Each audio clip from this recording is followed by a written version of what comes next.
Jordan and Iraq stream into Palestine to snuff out the new state of Israel.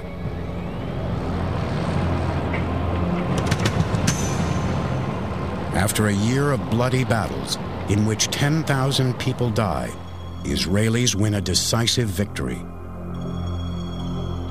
The outcome is a violent shock to Arab nationalists, especially the young. Soon they start looking for someone to blame for the defeat. The Middle East is ripe for revolution. At the center of that revolution is the Baath movement, headed by Michel Aflaq. Over the past 2 decades, the Baath Party has exploded throughout the Middle East. Baath is now a full-scale political force based in the Syrian capital, Damascus. Aflaq now helps to set up a new wing of the party in Iraq.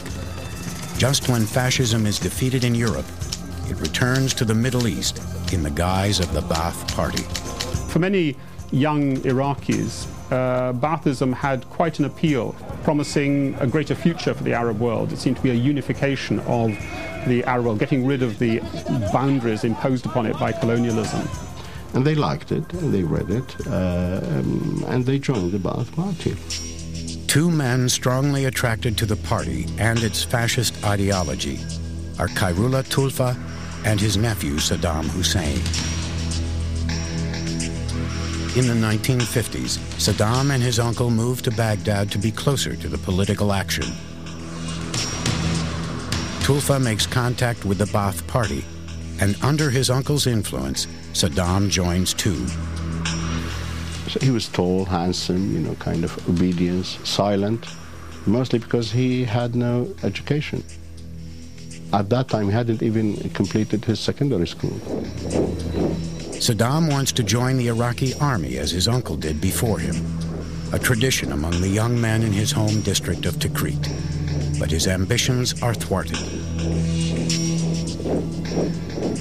Saddam very much wanted to go to the prestigious Baghdad military academy. His problem was, because he was basically an impoverished peasant boy with a very rudimentary education, he simply didn't have the qualifications to enroll. And this was yet another source of great resentment for Saddam. And it was really because of his failure to get into the Baghdad military academy that he found himself being associated with the Baath Party, which of course was in its infancy in Iraq at that time.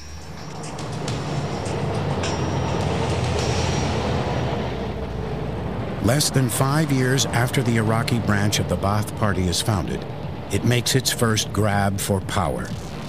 An alliance of army officers, Baathists, and communists plot to overthrow the pro-British monarchy of King Faisal.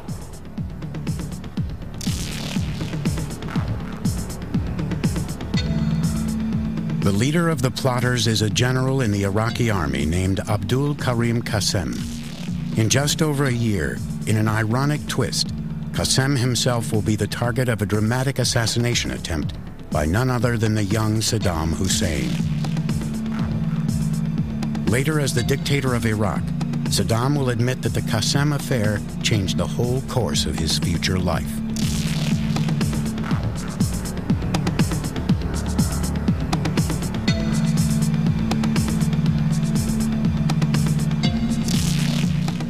Baghdad, July 14th, 1958. The Baath Party's dream of overthrowing the Iraqi government is a reality. The army rebels storm the royal palace and massacre King Faisal II, along with his wife and children. There was a coup d'etat in Iraq in the army, or elements of the army, overthrew the monarchy in Iraq and brought to power not Baathists, but brought to power Arab nationalists, although the Baathists supported the coup, and also Iraqi nationalists, and also communists.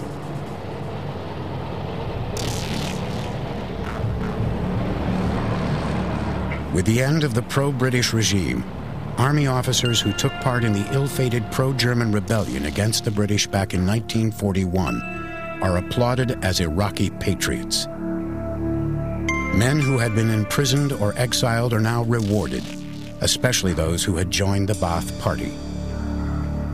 One of them is Saddam Hussein's uncle, Khairallah Talfah. Talfah is given public recognition at last. He is made head of schools education in Tikrit.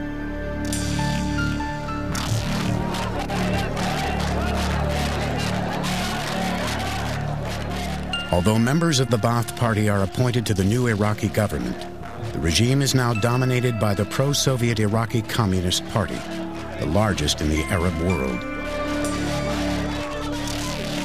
The Baath Communist alliance soon turns sour. One communist official succeeds in getting Saddam's uncle, Khairallah Talfah, fired from his job. It is the event that triggers Saddam Hussein's first confirmed murder. Saddam was commissioned basically by Khairallah to kill a local Communist Party official in Tikrit who'd upset Khairallah by basically saying he didn't have the necessary qualifications to do the job he was doing in Tikrit's educational establishment. Outraged, Talfah sends his nephew to get revenge. He gives Saddam his own pistol for the job. Saddam coolly ambushes his target, killing him with a single shot to the head. It is his first step in a lifetime career of cold-blooded killing.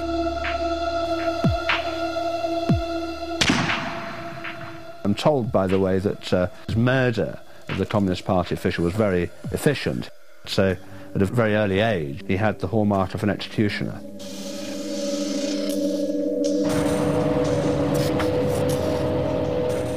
The man who led the coup against the government, General Abdul Karim Qasem, is the new leader of Iraq. To strengthen his communist ties, soon after taking power, Qasem invites 2,000 Eastern European and Soviet advisors to Baghdad. Qasem's friendship with the Soviets raises intense suspicion in Washington. The Cold War is dividing the world into two armed camps, one dominated by the Soviet Union and the other by the United States. Many inside Iraq and outside now see Qasem as a threat to the West. If one could say that there was one thing the Baathists at that stage hated more than the colonialists, it was the communists. As the left-leaning regime of Abdul Karim Qasem emerges in Iraq after 1958, the Baath begins to organize conspiratorially inside the armed forces and elsewhere. To the Baathists, Qasem's ties with the communists are bad enough, but he now also rejects their policy of uniting the Arab world. Within a year of coming to power with the help of the Baath party, the very same Baathist leaders plot to kill Qasem. Saddam Hussein is selected to be part of a 5-man squad assigned to carry out the hit. One of the reasons Saddam was recruited to the Baath Party in the late 1950s is the Baath Party in Baghdad was made up of middle-class intellectuals. The Baath Party desperately needed muscle, and that is why Khairallah said that Saddam should join the Baath Party, recommended him to join the Baath Party, because he was good with his fists, he was a killer, and he was somebody that they could get out on the streets of Baghdad and get their message across. And that is really the origins of Saddam's association with the Baath Party. It was not ideological, it was physical. The attempt to assassinate General Qasem is launched on October 7, 1959. Saddam's job is to provide covering fire for the other assassins, but the attack turns into a bloody fiasco. Saddam is caught in the crossfire and wounded in the leg by one of his fellow assassins. In the attack, General Qasem is badly hurt, but lives. His driver is killed, along with one of the would-be assassins. Saddam runs for his life and goes into hiding.